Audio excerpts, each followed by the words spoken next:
Dengan tema pasca banjir bandang dan upaya penanganannya yang dilaksanakan pada hari ini 13 Juni 2020 segera dimulai. Mengucapkan terima kasih mewakili masyarakat, saya sebagai reja mengucapkan terima kasih.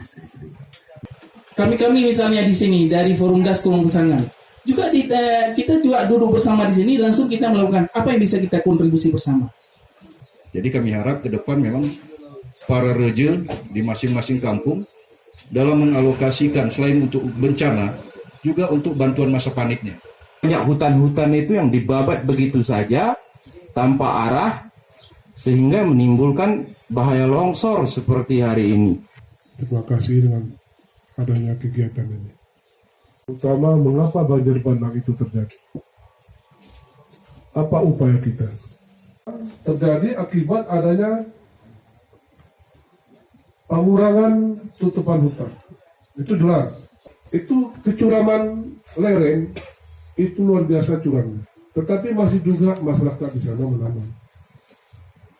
Karena masyarakat butuh hidup. Jadi kami dalam waktu dekat akan segera melakukan perehatan dan pembangunan 5 unit.